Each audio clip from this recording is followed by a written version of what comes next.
about the same. You know, it's their music early and then mine music late. So it's go back to the beginning. If it's not broke, don't fix it. Still get that Tom Petty in there. And oh yeah, a little bit. You know, we have I got some of my young assistants, trainers, managers, all of them. They all do some mixes for me too. So they have some different mixes all the time. Have they grown to appreciate some of the classic rock, and have you been able to appreciate some of the things that they listen to? I think you find out some of them that's what they do listen to. I like some of the stuff they have, and so it's kind of a trade-off. As for the football itself, how's Trayvon looking first couple practices? Good. Everything's for us it's always doing what we do. It's not really Trayvon as much as the wide receivers in place and doing all of it and starting from the beginning. There's so much teaching going on because we've gone back to the beginning, both sides of the ball. Really, we always say we don't talk about till about practice 6, where all the installations in, then we go back to the beginning, and then it's all about evaluation. I know linebacker and secondary, you're going to be doing some shuffling over there. Guys you have coming in, you may want to tweak a couple of positions here and there. How does that process work in terms of figuring out where everybody goes? It's really, I always say the definition of a great player is when everybody around you gets better when you come on the field. And so our whole thing will be how do we put people in place that the best 11 play together, not necessarily that one guy or, one position. And so for us, I think, I'm not sure we'll even know after these 15 practices who those guys are and how we do things, just for the simple reason of how we teach our system and what we do. But we'll be challenged just because of who we'll play against on a day-to-day basis when they go out and do things. So there's less allowance for mistakes than there were a spring ago when the offense was actually on the other side of it, and they were learning and we already knew, and we had older guys. And so if we can come along and do and mature like they did as an offense and do that on defense through the spring, it's really good to have the 2 new young freshman linebackers in and the corner, and then we had a transfer defensive tackle. And so with everybody else coming back, how do you work things? But I've been pleasantly surprised. The safety position, I think, is a lot farther along than what we anticipated. Really, probably the 2 positions right now is finding the other starting corner along with Ranthony Tejada, and really probably who our 2 starting linebackers are going to be, and then who the depth is. But I think we have a chance to be more athletic at all those positions. It just will they play together? A guy like Sam Carter was really a glue factor. Chris Hackett was very smart. Kevin White played a lot of football games, played very well against a lot of different people. And so, there's just a lot of information that's lost that we've got to catch up on. But, they've been practicing hard and they're learning and they're doing things. So for us, it makes a difference. My friends in the analytic community did a study where they looked at football teams from 2005 up to now, looked at their recruiting class rankings, and then how many wins they had. And basically, if you're an overachiever, you won more games than your recruiting class rankings would dictate. You're an underachiever, the opposite. And according to the poll, TCU ranked 10th nationally since 2005 based upon overachieving from recruiting class rankings to how many wins you got on the field. How does that work? Well, number one, I think possibly the players were a lot better than what they gave them credit for if it comes down to stars. And I can tell you by going back and I save all my our highlight films of our recruiting classes. And there were some awfully good players that people called 2 stars if you just watch the film of comparing them to some guys now that we recruit that are 4 stars, and then you look at, well, he was a 2-star, and you go, I think the system's a little bit off. But, I think one of the things we're built on here is we're built on development. We're built on making sure in every facet that a guy grows up of his life, not just football. And I think that pays big dividends at the end of what we're trying to get accomplished. And, you can make different decisions when you've been somewhere now going on 18 years to where you have a little bit more patience. For us, like Mike Tua, wanted to play in the bowl game. We got hurt the last game of the season, one of our defensive ends. And yeah, you could have used him. You're going to play a really good opponent in Ole Miss. But, I was looking forward to what was best for him and also what was best for us going to next year because he was going to be about a month and a half healthier. And he's already running with us now. You know, he has no contact, but he'll get back to what he needs to be. And so, you know, I think, you know, those kind of decisions help you. And we're still trying to evaluate. We're not trying to take the guys that everybody else is saying is good players. Just so many good players in the state of Texas and Louisiana where we primarily recruit. And so it makes a difference. And you make sure you take the right guys. You just need 20 to 25 that fit what we call the frog factor that are our kind of guys. Isn't that what a college football program is supposed to do above and beyond just win a lot of games, is develop guys, get them ready for the next level and whatever they're going to go into? Well, I think, you know, there's such a premium. There's not as much patience. I think a lot of it has to do with salaries, the size of the salaries. And so fan bases, administrations don't have as much patience with those that don't, you know, because of that. And that's why we've tried to, you know, try not to abuse our privilege of what we've been given. And make sure that we do all the above, because I think, you know, whether it's coaches or teachers or whoever, I think we're the last frontier of making sure that, you know, that we're fighting the fight of making sure we teach them in all categories. It's just you learn as much outside the book as you learn inside the book, and making sure when a kid leaves your program that he can go out and compete in life, not just the NFL. My whole version, if you want to go more, because you want to get more people possibilities, you can do just exactly what the NFL does. You have basically wild card games, which happen the weekend. They have the championship games, and I promise you that there's an opportunity to make a lot more money from the TV version of those two ball games. And then you're down to 4 teams again. But the same thing's going to happen with 8. And then what you do is, but if you do it with 6, then you're back to the same schedule you just had. It really doesn't change it much. Then you're playing those playoff games on New Year's, and then you're playing it 10 days later. You're playing the championship game. So in other words, replace the conference championship games with a quarterfinal round. Yeah, well, so then the schedule's the same. Yeah, my whole point is you have 5 power conferences, and so you make sure you have the winner, and then you have the best at large. It supplies it takes care of it to have 4 teams and you have 5 power conferences. And it just doesn't make much common sense. Whether we got left out of it or somebody else did, you know, you have a winner of a conference, and I don't think you have to have a championship game to know who your best teams in each. If there are 2 division conference, who those best teams are. If you want to play that game and find out, you know, lay out. But you know, and I haven't looked through all the specifics. I'm just laying something out there. If somebody thinks that you've got to move forward without having to find out, going to 8 teams, how that would affect final schedules, affect how kids, you know, go into class, travel, all the things that happen. If you had 2 buys for your number 1 and number 2 seed, and you took 3, 4, 5, and 6, and they played a playoff game, and then you played, those next 4 teams played on New Year's Day, and then you played 10 days later. It doesn't change anything of what we're trying to get accomplished, finding a champion.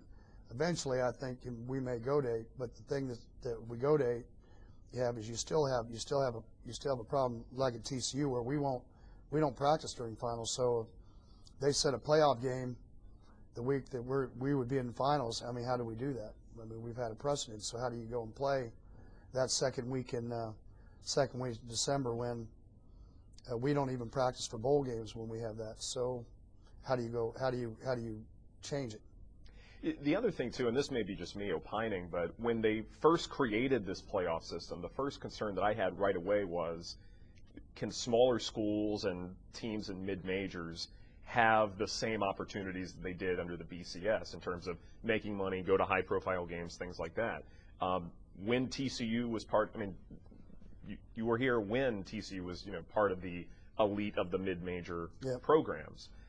Is that kind of how you feel in terms of the way that the sport is evolving, that the haves now get even more, and those who are just on the edge are having a tougher time trying to make a name for themselves? Well, I think it depends on how we evolve. If we evolve to where there's a lot of people that say out there that they don't want the Power 5 to play any of the other conferences.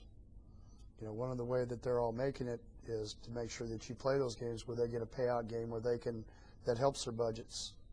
You know, with now the cost of attendance and appearance and all the different things that are going to be a part of what, you know, everybody that's going to be part of the know is going to be a part of.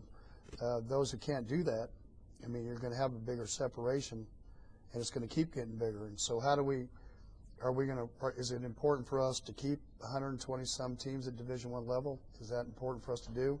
For me, in a lot of ways, I think it is, because of the amount of scholarship kids that are getting opportunities to go play.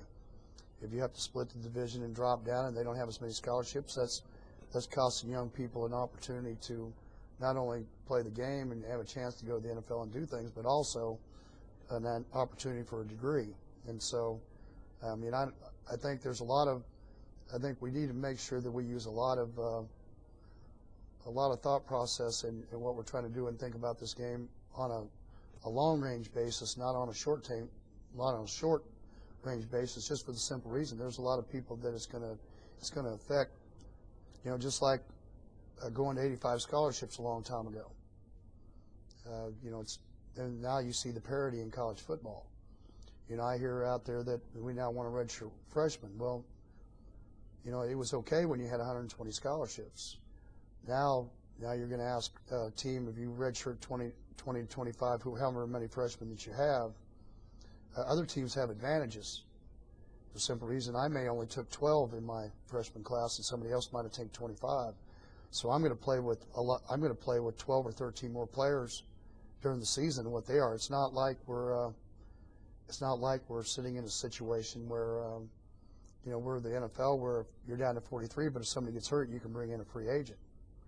We don't have that. We don't have that advantage. So, but you want us to play 14, 15, 16 ball games, but you want us to play with 60 players. I mean, you're putting young people at risk, and so there's a lot of questions out there that I think needs to be answered of why they're deciding they want to do things.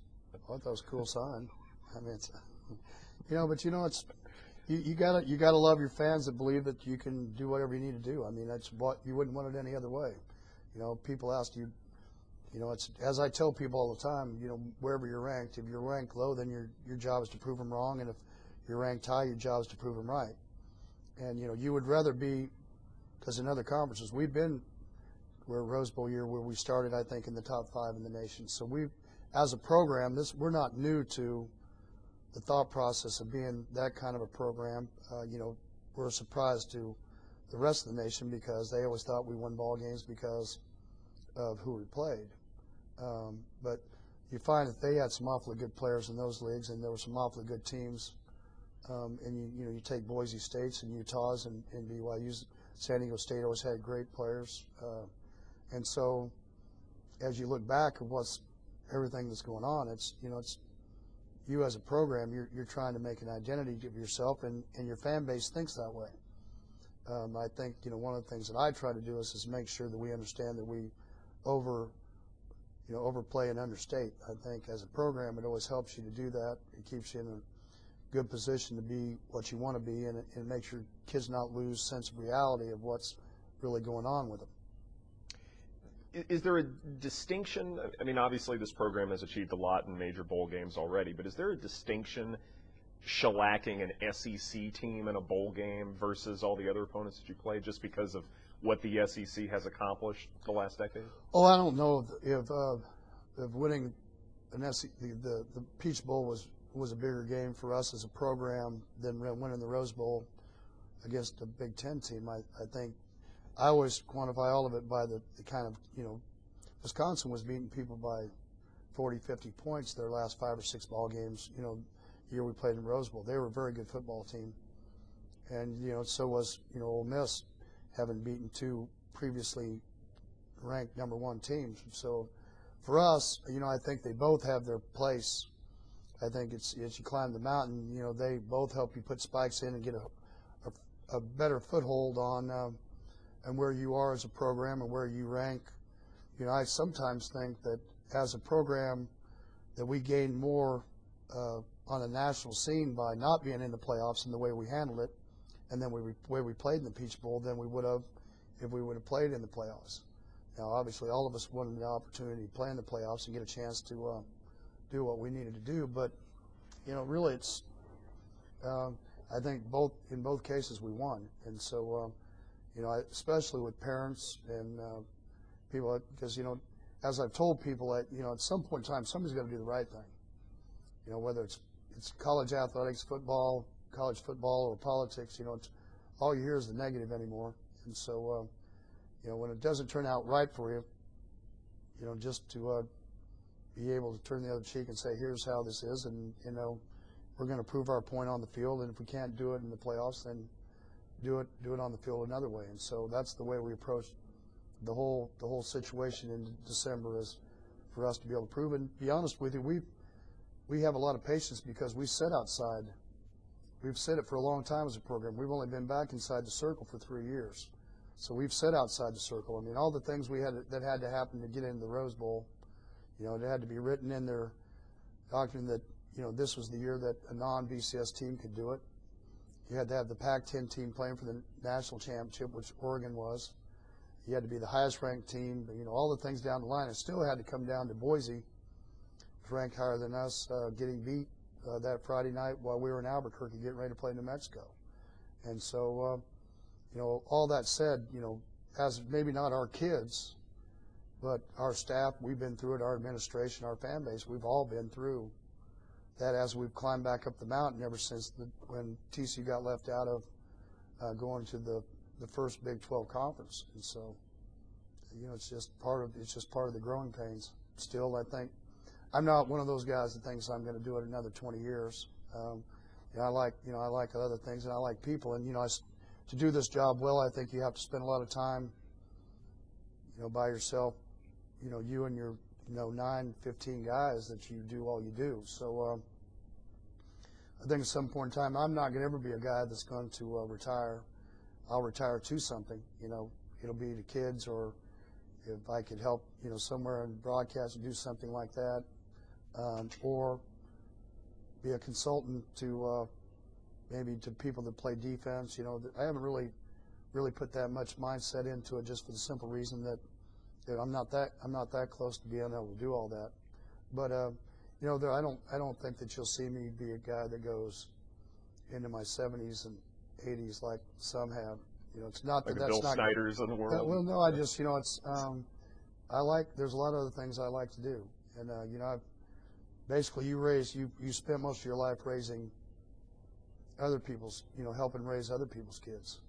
And so for me, to get back and get time to my 3 boys and wife and do things that I like to do, travel and see the world before my days are done, would be things that I'd like to do. But right now I'm more worried about growing this football team up and how well I can make it, how good we can make it be by the time we get to August, and then also starting to prepare for Minnesota and watching Clemson film because of SMU and Stephen F. Austin, and then Texas Tech, which really came on at the end of the season. So a lot of work to do.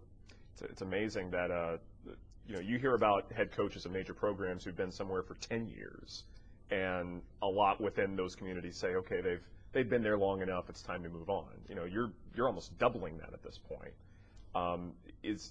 You kind of appreciate the rarity of being able to stay in one place for so long? Oh yeah, I think always, 18 years, I stay another 7, you say you've been somewhere 25 years and you've been in college football coaching 40. And so for me, and very, to be able to know that you have true friends that, that you're more than this, your first name being coach, and I think that's one of the great things about Fort Worth, the Metroplex. They've allowed me to be able to have a life plus be a football coach and do things. But, we've been fortunate here at TCU, and really because the way we got knocked back to the bottom is that you had a lot of different ways you could reinvent yourself to stay somewhere. You got to, whether you have great seasons or we built something, and then you build something else, then you have a great season and do it. So, people need change, and we've been fortunate. We've been able to have a lot of change, and I think we still, even now getting into the Big 12, I think we've just scratched the surface of what we can go do and what we can change and how we can make it even better. And I think that gives a coach an opportunity to still have growth and still stay somewhere longer. But I've always said, a lot of times coaches, just like you said a minute ago, sometimes it's not about wins and losses. They just want to hear somebody else talk. And so I've watched it, and that's why I've been, I'm the guy that if I was a money manager, I'd be the guy that tried to lose you less than make you more in bad times. So, and that's what I've tried to do here at TCU is to make sure that when we can take a gamble, we do, like changing offenses because we needed to, but still come back and play good defense and do the things we need to do and graduate guys so that you keep a stable foundation. If we're blessed enough to be back here 7 years from now in the same situation, how many national championship plaques and things are we going to see around here? Oh, I don't know. Hope a bunch, but it's hard to win. It's hard to win national championships, but that's one of the goals of the program.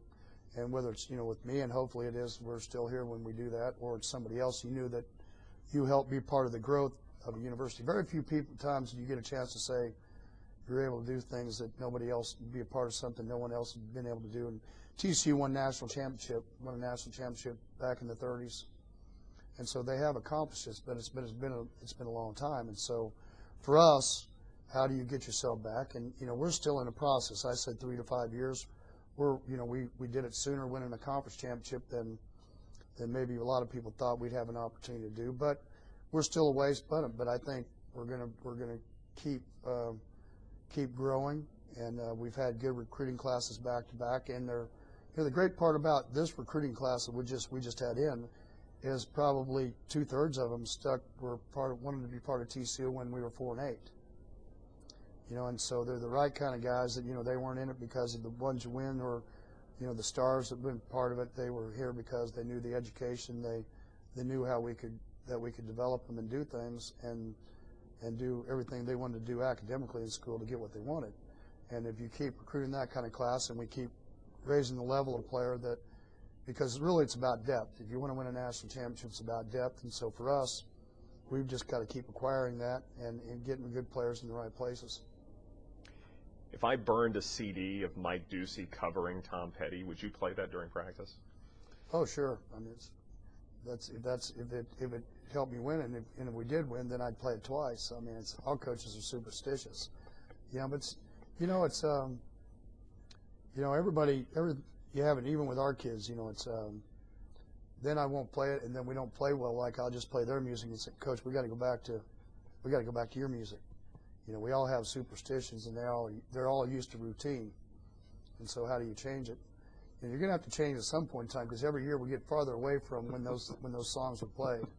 But I was really surprised because the gal that helped me, that was our timekeeper at practice, she was the one that did all the new mixes for practice during last fall and last spring. So we got to find somebody else that has that unique talent to be able to do it where everybody's happy.